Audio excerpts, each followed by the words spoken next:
Welcome to Trash Bag Digest, a podcast we expect no one to listen to about consuming and creating stuff. I'm Iliad, that's Marigold. We're two completely unqualified friends who are doing this just for fun.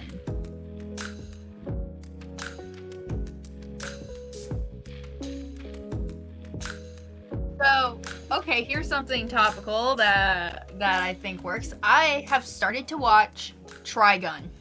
Ooh, I remember watching like a couple episodes of Trigun back when I was in middle school. It was one of those anime that like when you get into anime, everyone says you could watch it, but like I was not like facultatively equipped to understand Trigun at that age. So like, what's it like experiencing that as an adult with a fully formed brain? So I started watching I started with episode 1 of the new Trigun Stampede. It was good, and I finished it, and I was like, I wonder what the original Trigun first episode was like, you know? Because this is like a weird, kind of a remake, kind of its own thing, you know? So I went back to watch the original, and the original one, it's got a charm to it that I don't think I appreciated back when I first tried to watch it when I was like, I think I was like 14 or 15. Yeah, so like same as me, like discovering it in middle school. Well, I mean, actually 14, 15 is like high school technically. Yeah, like lower end of high school, which is kind of funny though that I couldn't gel with Trigun because I watched Haibane Renmei back in like high school, and that's a very kind of like a more tonally heavy show. Yeah. I don't know, was Haibane Renmei with like the one, was that like the wings one?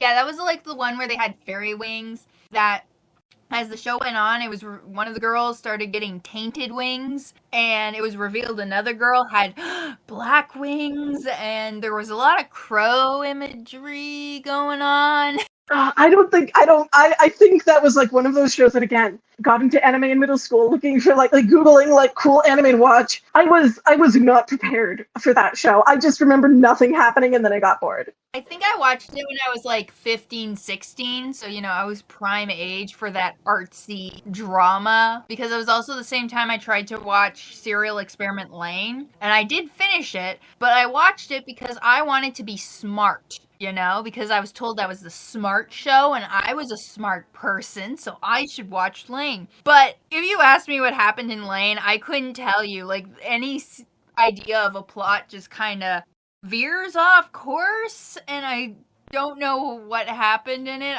Sometimes I wonder if I missed an episode, because it just, Lain goes from one end to suddenly being God, and it was like, did I miss something? Probably we missed something. I didn't particularly try that show, but just like my own experience of like the way I approached media in like middle school and even high school, it's like I think odds are good I was just missing the point constantly. Yeah, I think I was just missing the point of Serial Experiment Lain as well. But, you know, Trigun I am definitely getting like enjoyment out of. I'm only like one episode each. So my current strategy is to watch a certain amount of the original Trigun, and then watching one episode of the newer season, because the OG Trigun is 26 episodes long, while the new Stampede show is 12 episodes long. Okay. Yeah, so I figured, you know, I'd watch a certain amount of the old show in English, and then I would watch the new show in Japanese. Like for practice? Kind of, yeah, but also I figured that if I watched both shows in like different languages, then seeing the characters sound different would bother me, but if they're two different languages, then, you know, it's totally fine that Vash doesn't sound the same. It's two languages. You know what? That checks out. That makes so much sense to me for some reason. Right? What about you? What have you been listening to? Man, I'm listening. I've just been acquiring dog training podcasts. I am listening to so many dog training podcasts. I think at this point dog behavior is becoming a sort of special interest. But it's not like dog behavior. It's specifically like the intersection between dogs and people that I'm like finding fascinating. So I started listening to The Bitey End of the Leash, which is a podcast about dog aggression. just finished listening to a cop talking about dog aggression cases from a cop's perspective, which was interesting. So I don't know, like it's sort of, I just sort of like let it wash over me, and like ambiance. Like a lot of it, I've reached a saturation point where I'm receiving very little new information. It's just like, yes, this pleases me. This thought and this thinking about these things please me. So there's that, and then I haven't been doing a lot of reading because the story I started reading is just not great, not gripping. Like, it's got a really intriguing premise. The premise should be good, right? It's like a rebirth story where the guy has like a terminal illness. So he dies of the terminal illness in the first life, and then he goes back in time, like 2 years. Right? And it's like a classic rebirth story, except he's got this constraint on him where like he essentially knows he's gonna die in 2 years. Like he has like an extra 2 years worth of diagnosis compared to his last life, which is a fascinating premise that I am very certain this story is not capitalizing on. But you know what? I'm gonna read it anyway. I'm just reading it really slowly. It's like a chapter a day. And eventually I'm sure it'll pick up. Either that or I'll get sick of it. And aside from that, it's just a lot of YouTube videos, I think. I did watch like a 3-hour video from Bobby Broccoli, which is a great YouTube channel. I love Bobby Broccoli, about a superconductor that the US did not build. Is it did not build with quotation marks, or? No, it's very much it did not get built. It's the entire thing is about how much time and money they spent not building this thing. Like it's got like these beautiful computer graphics laying everything out, and other than that, it's truly like it really showcases the strengths of the video essay medium, that you could get like anyone to listen to like a 2.5 hour long documentary about like the failures of American science bureaucracy from like the 1980s or whatever. I think it was mostly like a 70s, 80s thing. But yeah, I definitely listened to that while I was knitting. So, well, that's the other thing is I have been knitting. I've been knitting more. I found more blanket to feed to my god-awful blanket, my god-awful acrylic blanket that I'm knitting currently, because I can only knit with my eyes closed, more or less. And so that grows ever bigger. It might actually be a big blanket, depending on how much more old, gross acrylic I can rustle up from my mom's yarn stash. But I think we kind of hit it all now, so. I mean, speaking of crafts, I showed you yesterday, but I've been starting to do watercolor, and I bought watercolor pencils just to experiment with watercolor because I'm really bad at watercolor. No, that's fun. Man, can I say watercolor though anymore in a sentence? Like, my god. But yeah, I sent you the flower I did, and it's not a good flower. It's a horrible flower, but I'm gonna try another flower, and this time no black ink. Yeah, no, avoid that. I think no, it's cool. It's cool. You gotta start somewhere, and I have watercolor like wax pastels now that I really need to try. Like, I got those for my birthday, and I really, really need to try like them with water because like they're just so pigmented, but also they still look like crayon. And I'm like, but it would look so good if it was pigmented and looked like crayon and there were no white gaps left on the paper. But I just do not currently have the energy or the executive functioning to like manage a water jar. So, that's another art supply that's going to sit on my shelf or in my drawer until such a time as I have the ability to deal with it. But I do own it, and I am happy for that. I guess this is like a good time also to bring up. Yesterday I went out and Marvel started to reprint old comics from the 60s. And you know about my top secret project, which I will not share on a podcast just yet. But I bought a comic from 1963, and the reason I'm even bringing this up after talking about watercolor is just, it's kind of bad, kind of good. So, in a topic of how do we evaluate art, I think it's a great example to use for that. Yes, so the theme for this week is how we evaluate art. So to start off with, how do you evaluate art? Like, how do you think of the media you consume? Good, bad, ugly, pretty, whatever. So for me, it depends on the art. So, like, let's say for a piece of, like, just drawn artwork, I've kind of moved away from just does it look pretty, and I'm looking for more a dynamic feel to it. So I'm evaluating art, like art itself, much more harshly the more my skills improve. But when it comes to, like, other forms of art, like theater, TV, movies, and books and comic books, because I've been reading a lot of 1960s cheese. Like, for me, it kind of falls on is it enjoyable? And then in what way is it enjoyable? Because I've gained a big appreciation for so bad it's good. Like, I love Superman's girlfriend, Lois Lane. That is peak cheese, peak, like, awfulness, honestly. But it is so fun and messed up. It's just, it brings me a lot of joy. So, in that way, it kind of comes down to, do I even get enjoyment from it? And as I also learned from the Spider-Man movie, I guess my other requirement is, does it cause me pain?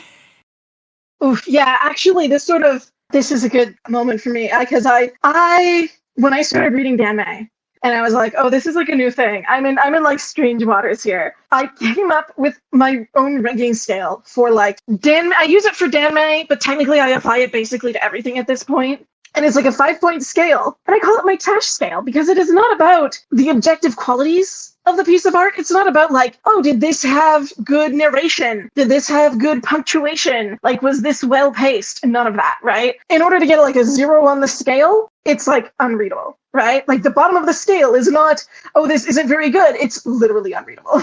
Which includes pretty much everything that's MTL'd. It includes stories that are written in an incredibly annoying way that I can't stand. It includes, oh, this is a big thing, because I read a lot of webcomics in high school, just before Webtoon got big, when everyone was, like, on their own websites. And I ran into a lot of webcomics where, like, the way the website displayed the page made the text on the page too small for me to read. So it was just, like, literally an unreadable webcomic, right? So that's, like, the bottom, my bottom tier. And then, like, up one is dropped because it was upsetting, which I think is pretty self-explanatory, right? I have some notes here of stories I've read that were dropped and why. For instance, complete relationship dysfunction, child slavery, amneophilia, the main character turning into a sociopath. Oh, not starting as a sociopath, but turning into one. Yeah, no, the turning into one was something that, like, I couldn't handle. Like, he started out as, like, a sweet, normal guy, and then by the end of it, he's giving beatdowns and torturing people like a mafia don. And it wasn't even the end. It was, like, 2/3 of the way through the story, and I was like, no, I'm out of here. That's too much of a tonal shift. Like, if he was already a mafia don, maybe. Yeah, it was just way too much drift. And then I have dropped because it was boring, which, again, is pretty self-explanatory. Again, I consider that to be better than dropped because it was upsetting, because, like, again, personally, completely completely personal, it just didn't upset me, right? It's like it was boring, there wasn't enough to get me here, but I didn't like walk away from it being like upset or angry at the story the way I do with like dropped because it was upsetting. I do agree with that, mostly because when I find something upsetting or anger-inducing, I tend to mull about it for a few days. Being upset for a few days because of a story I read is much more unpleasant than dropping it and never thinking about it again. Yeah, and again, so this is not a scale, like it's measuring like my own responses to things and not like the qualities within the work itself, right? So the next point up the scale is enjoyable in some capacity. This honestly I think has the most things in it of all the categories from the stories I've read that I've recorded in here. And they're just enjoyable in some capacity. Right? They're not necessarily good, but they were good enough that I read it all the way through and I look at the end and I'm like, there were things I liked about this. There were things I didn't like about this. There were things I liked about it. But on the end, in the whole, it was okay. On that list is a hot take. The Scum Villain's self-saving system. That story is enjoyable in some capacity, but the note I left beside that in my document is main character's a waffle. A waffle? Yeah, I described him as a waffle. And that was, I think, the thing that held me back from really liking that story the way so much of the internet did, because for me it's just enjoyable in some capacity. I think you will have to explain what a waffle is, just because I'm pretty sure anybody who's heard that term for the first time is going to be very confused. They're going to be like, what do you mean he's like a delicious breakfast food? No, he's a waffle. He waffles in this story. He waffles back and forth, and it's like annoying. I don't know. I have very particular feelings about intense relationships, about dubcon and non-con, and a big thing for me is how like the show behaves in those relationships. And in the Scum Villain self-saving system, he just kind of waffles in a way that like takes it down a notch for me. So for the uninitiated, a show is a bottom. I mean, yes. So it's like most people at this point, I think. I mean, I don't even know if anyone's going to listen to this, but basically, we're talking about boys' love. Probably the most well-known form of boys' love is yaoi, which is explicit Japanese comics. The terminology used in Japanese comics is like seme or top and uke or bottom. I got that right. Yeah. But they're not just top and bottom. It's like a whole part of the genre convention. They're basically like fictional genders. Yeah, it's really like either a top or a bottom. It's kind of like a way, you could almost view it as a way for women to like have romance while also keeping themselves out of the romance. Yeah, I mean, there's so much gender politics in boys' love. But to get back to the point, I read mostly danmei, which is Chinese boys' love, right? And show is Chinese for uke. Yeah. So that's enjoyable in some capacity. And next up is I personally really liked it. This, for me, includes, I don't know, a whole bunch of stories. Just so many, including such memorable ones as Mecha Slave Contract, and Forced to Marry the Enemy Prince, and The Disabled Tyrant's Pet Palm Fish. Man, I've read so much weird stuff. It's really hard when you put it all in a list and you can see it all. But like, I personally really liked it. Usually it caters to like my particular niche. Sadly, just those 3 titles probably gives people a sense of like what my niche might be, what kinds of tropes I like, right? But the thing that I personally really like it category is, unless I know someone really well, I'm not going to be recommending that story, right? Because the fact that I personally really like it says more about me than the story in general. And that brings us to the final category, which is also pretty short, I will say. Actually really good and recommendable stories. Like, these are the ones I give people when they ask me what I'm reading, or if they ask me what kinds of stories I read. Grandmaster of Demonic Cultivation is on this list. I love that story so much. So is Little Mushroom. Always gotta stand Little Mushroom. No one I've recommended Little Mushroom to has read it, but that's okay, because Little Mushroom lives on in my heart. Is such a great story. So that's like stuff that like I would actually recommend to like friends, mention as titles of things to like, you know, family and acquaintances who are passingly interested. And that's the top of the list, right? Like, the whole point of this, it's kind of a scale for trash. So the best you're gonna get is not ashamed to say I've read it. Yeah, I definitely have a different list. Mine's a bit more scattered. I don't have a neat, organized list, but you know, I'm chaos. Yeah, well, again, this didn't intend to be organized. I just like, because I started reading danmei and I started reading stories that are just like, oh, this is right up my alley, but also like, how do I even think of the stuff I'm reading? Because it's like not good, actually. And even worse, I've read enough danmei now, I kind of know what to expect. I did not have a frame of reference starting out with danmei, you know, so a completely subjective scale is good. And I've carried this over a little bit into other stuff now too. I don't know, typically I'm not thinking that hard about like video essays, which is the other thing I watch a lot of, but like, again, it's a similar thing to me of like, is this good, is this bad? It matters less than like where it fits on this scale. For me, most things for me are mostly good. It takes a very special property to kind of reach what I call peak tier. I'd say the majority of things I watch are like A's. Obviously, the original Star Wars for me is like kind of like an S tier, if I were to think of things like that. Things that I consider peak ultimates, whatever, or things I would willingly watch on repeat, which is very difficult, which could be its own separate tier, right? You have S tier, things I think are the best things ever. Then you have things I'm willing to watch on repeat, which is right under that. Then you have A tier, which is like, you know, stuff that's really good, and I wouldn't feel ashamed to recommend it to anybody. But, you know, it's not something I would watch over and over again, and it's not something I consider a masterpiece. See, like, that's so interesting to me, right? Because, like, I almost never rewatch or reread things. Like, it's almost never something I do, like, at all. So, like, it makes no sense for me to go on my own personal scale. Like, it didn't even occur to me. Like, my favorite book ever that I would consider, like, S tier at peak, and I think about it regularly, like, I have no intention of, like, rereading it anytime soon. Oh, I reread, like, a Tear Moon Empire story. I reread that every time a new book comes out. Like, I just start from the beginning and I go over because to me it just holds up. I just love it. It's like, it's also the reason why I rewatched How I Met Your Mother 500 times, and why I rewatched Cinderella, 1950 Cinderella. God, I hate I have to say that. 1950 Cinderella. I rewatched that a lot when I was little, and then I rewatched it again when I was older for university, ironically. And then, yeah, no, I think I rewatched Naruto at one point. Like, I just rewatched the entire first season of Naruto. But yeah, no, like, there's stuff I would rewatch. Oh, I rewatched Encanto a lot when that came out. Loved Encanto. So yeah, there's stuff I'm willing to rewatch. So for me, that's a tier right under S tier and A tier. It's not because those shows are objectively good, but it's because they do something to my brain that makes me happy. I mean, that makes sense. Like, I can't ever have that experience, but like, I gotta assume you're having a good time if you're rewatching stuff that much. Which is kind of funny because I would rewatch the Super Mario movie, but I wouldn't rewatch the Spider-Verse movie. Which... Yeah, I think that goes back to accessibility. Now, I'm looking forward to watching that movie, but to be honest, I'm convinced that like I should only watch it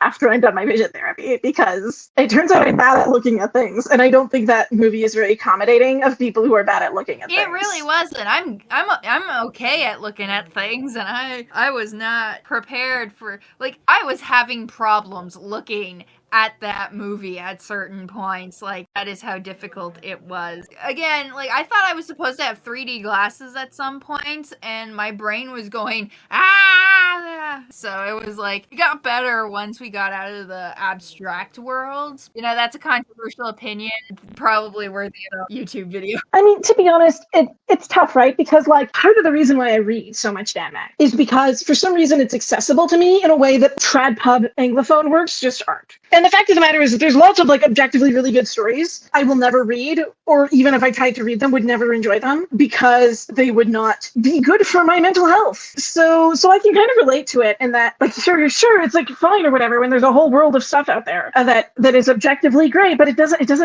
matter. It doesn't make a difference if you can't enjoy it, you know, like, subjectivity for the win. For me, yeah, it's always just like, you know, everything's subjective, opinions are subjective, and I'm happy so many people love the Spider-Verse, but for me, it was just minor issues with the visuals that just couldn't make me quite, and that's how we evaluate art, right? That's why I said I now have for film, TV, even video games, I have a threshold called, did this literally hurt me physically? Because I didn't think about it, but if I played a video game and it constantly did what's like those strobe effects, that would viscerally hurt me. So that would be horrible to me. That's like below everything else, honestly, is it does this cause me physical pain. Yeah, no, well, and it's interesting you bring up the video games, right? Because, like, I'm someone who, any kind of, like, free motion in a video game that isn't locked to a grid essentially makes me motion sick, right? Which over time has become most video games. So, like, I don't really play or think about video games anymore, in part because, like, most of that medium is locked off to me. Right.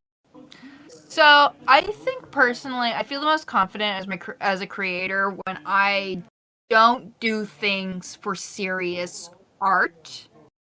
I think that makes me feel the most in control of what I'm doing. Maybe it's because I'm kind of insecure. I mean, I could see that. I'm a little insecure being. But for me personally, when I evaluate my own art, I don't like doing serious stuff, and for me, aiming for that B-tier cheese is the art I find I have evaluated that I view as good is the artwork that I view as falling under cheese. The cheesier, the better. The stupider I've written, the better. That is the art I've consistently felt was always good versus anything serious I've written, because when I evaluate my own art when it's serious, I always feel like it's bad. Yeah, no, I think I get what you're saying, because, like, for me, I don't know, like, there was a thing when I was young where, like, I was really into wanting to be the best, like, wanting that sort of prestigious, like, being the best, right? Like, particularly as a kid, I was, like, obsessed with the idea of, like, the New York Times bestseller list, which, you know, was a very childish thing for me, I think. But it was, like, driven by this idea that, like, I want to be, like, world renowned. I want to be, like, super on top of my level, like 99th percentile. And, you know, I'm in this place now where it's like, that's not realistic. The people who are at the top of their game in pretty much every domain are, like, let's face it, in their 60s and 70s and beyond, right? I have so much appreciation now for like how good people can get at things when they have decades to work at them. And I have had like a decade max to work at things, right? So like I'm not aiming anymore for like top tier. Like I would say, like if I was to put it on my own scale, right? Like I'm typically aiming right now for that enjoyable in some capacity. It's like I want to make stuff that, you know, it doesn't have to be the best thing ever to have merit and worth. And it doesn't even have to be, again, like particularly good or objectively high quality to have something meaningful to say. And I think that's sort of like where I'm aiming for again. Now, having read a lot of stuff in that tier, I can see that there's something to putting that kind of quality out in the world. That like the world is a better place for having a bunch of like really mediocre stuff in it. Because that mediocre stuff is like people are going to find little interesting tidbits and meaningful things in there, like wading through the trash. You know, and I'm like adding to the trash pile, and hopefully someone will find a treasure in my work. I think that's why I want to emulate the Silver Age more than any other period, because there's like I see a lot of cute, wholesome, but I feel like we need something that's both stupid but takes itself seriously, because we don't see a lot of that kind of trash. Or at least I haven't seen a lot of that kind of trash. Effort where it's like you're taking yourself seriously, but you're also not taking yourself seriously, you know? You're coming up with these crazy ideas and you're like, sure, let's play it as straight as we can. There's a sincerity in taking a ridiculous idea and playing it as straight as possible. And I do think that kind of trash in the pile, we don't have a lot of, which is weird to say. I mean, again, I think this is also partly because like things tend to get buried, but like I think that's sort of like doing sincerity straight is like doing like campy stuff, doing like I don't know, it's tough because it's so hard to be like unflinchingly cringe. But like I honestly think sometimes unflinchingly cringe is what you need to be as a creator, because like I'm writing like weird stuff, right? I'm writing anytime I start thinking too hard about like what I'm writing, like I start to feel cringe for myself, right? About like, oh, are you prepared to be judged? Am I prepared to be judged for what I'm doing? And the answer is, frankly, no, I'm not. I don't want to be judged for what I'm doing, and I'm going to create. I'm not actually worried about that because it's just paralyzing. It's just paralyzing. It's way better to do whatever and try and not worry about, you know, if you're cringe or not. For me, I lean into that.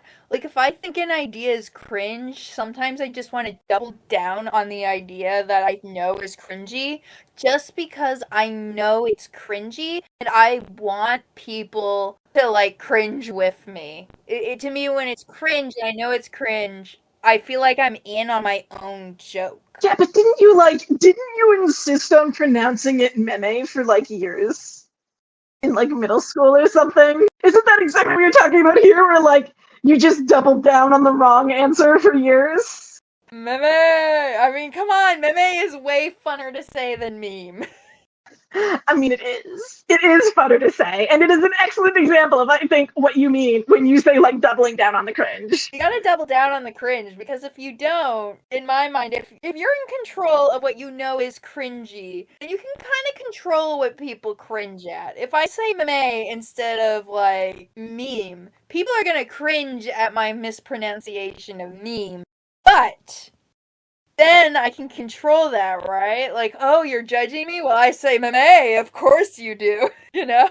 I want to be able to control the cringe. So I'm curious, like, to that end, right? Like, do you ever get to, like, the end of a first draft or, like, the end of a plan and go, no, I need to make this worse. I need to lean into the cringe more. Like, how do you know when you've hit as cringe as you can get? But you've read my play. I had several drafts of that thing, and I think each time I rewrote it, it got a little bit cringier. And I gotta say, like, that play was so weird for me because I was, like, physically cringing while, like, you and our other friend, like ran through the script in front of me. I was trying so hard not to show how cringe I thought that was at the time. And I don't feel bad telling you now that I was, like, physically cringing in my seat because, like, that play got put on at our university, and you dragged me to it, and it was actually like the best play that night. So like, I feel like there is something to your philosophy. Right? Like, it's also like when I wrote that screenplay that will never be put on because I just wrote the screenplay and then I couldn't be asked to do the show Bible. But for that one, I did take out a lot of certain elements, but I think I added more elements. Like, in this case, I added more magical girl elements. But I felt more confident the more I was taking out and inserting of another genre. I think we often think of editing too as like this act of improvement, and we are improving, but we always need to think about what direction we want to improve something in. So in my play, I wanted to make it cringier, and the more cringe I added, the happier I was. And in my superhero show, the more magical girl-esque I added into it, the happier I was. And in fact, that script needs to be edited again because I need even more magical girl. I mean, that is the process of editing in a nutshell, right there. Yeah. Just adding more, but yeah, no, when I wrote that screenplay, I literally dubbed it The Mess, and then I forgot I had made that the acronym for the play, so I was kind of confused when I looked at it on the billing, and then I was like, oh, right, I called it that because no matter what I did, that script was a mess. Excellent placeholder title. Yeah, no, and like for my end, it's been interesting because like I finished Perfect Medicine, which was my first web novel, and I've just finished the first draft of Werewolves Don't Wear Clothes, which is going to be my second web novel. And it's interesting having because Perfect Medicine lived in my head for so long and I finished it. But now that I've finished Werewolves Don't Wear Clothes, what's interesting is realizing how much more I've honed in on what I want to write from having written these two stories and being able to compare them, right? And I think, because something that I think is a little bit I'm trying to deal with right now. When I was writing in high school, I really had that disease of needing every book to be the best book ever. I was really caught up in my head of this is the story. And now I want to take that sort of make 100 pottery bowls approach to my story writing. And rather than trying to edit individual stories, I just want to work on different stories and tell a bunch of different stories. And so it's definitely something I've been working and thinking on is having finished Werewolves Don't Wear Clothes that is in some ways very different from Perfect Medicine. It's for the next one, what do I actually want out of it? What made Werewolves Don't Wear Clothes so much harder to write than Perfect Medicine is one of the things I'm trying to figure out. But also part of it is finishing that draft. I'm kind of wow, I took this shit post real far. And maybe I want to make sure that there's more to it next time than just writing it because I can. Well, sometimes we just gotta write stuff just because we can too, I mean, I don't regret Werewolves Don't Wear Clothes, right? It's just I had so many freaking mandatory health breaks writing that thing. It took me longer to finish than Perfect Medicine, despite being shorter than Perfect Medicine by 10,000 words. And it was really, really hard sometimes going back to it. It was just so demotivating going back to it. What is making me finish this? What is driving me to finish this? What is worth putting in this much effort? And that for me is something that I didn't think it was going to take me that long to effing write, okay? And it's actually, if it's going to take you 6 months to write something, that's a lot of time for my brain to work on a shitload. There's a part of me that cares about putting out the kind of non-con that I want to see in the world. And that's kind of what's seeing me through to the end of this project. But for the next thing, I definitely want it to be more than just that. I definitely want to actually have real characters again. There, I'll say it.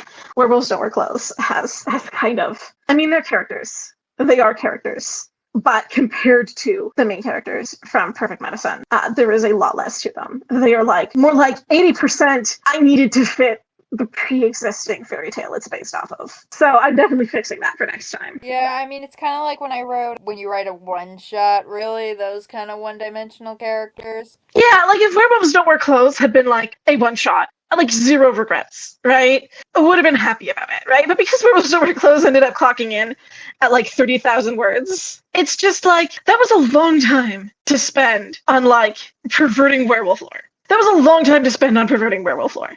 Oh man, our poor viewers or listeners. Listen, I am extremely. If anyone actually listens to us and we upload this on YouTube where there is a comment section, leave a comment to prove you exist. Because until then, I will not believe that anyone listens to this or will listen to this. Okay. Leave a comment. What kind of comment should they leave just to prove that they exist? How about leave a comment called "My ears they burn." Sure, that's a little elaborate, but I mean, if you're that dedicated that you've listened to this whole thing, go ahead, type out the whole sentence. My ears they burn, with specifically 3 A's and 1 H. Yes, 3 A's. That has to be my ears they burn! Exclamation marks too. You have to add that. Yeah. Yeah. All right. So I think that might actually be a decent place to wrap up. Any final thoughts? So basically, my only final thoughts is evaluating art is kind of personal to every single person. Even if you don't think about it, you do have kind of like your own little tier. Like, I have a messed up tier, but I do have one. Yeah, definitely evaluate your art on your own standards, right? Like, sometimes our art is held up to other people's standards, whether we like it or not. You know, like work or class assignments, or I don't know. But like, in addition to that, have your own standards. Uphold your own standards in art, and they do not have to remotely resemble real people's standards. It could be the worst standards on earth, but as long as you meet your own standards, you'll be happy. Yep, that's the message of the day, apparently. See, we end on a moral at our trash bag. No, I was just gonna end on silence. That was going to be the end. Oh. How do we end podcasts? How do people end podcasts, actually? We don't have anything to plug. Well, actually, if people want to read Perfect Medicine, it's on Archive of Our Own. Okay, that's the plug. That's the only plug. That's the only possible plug. Yeah, that's the plug. We have one plug. It's for a free it's not a fan fiction, a free web novel on Archive of Our Own. No, it's original. Yeah, it's original fiction. It's ABO. It is, speaking of cringe, it is ABO about an alpha who is allergic to his own pheromones and the guy he has to sleep with to save his life. Yep, that's the plug. I guess I should also plug something. I have a YouTube channel with nothing on it. That may change. That may not change. Feel free to subscribe. Wow, we're so good at podcasting. I know.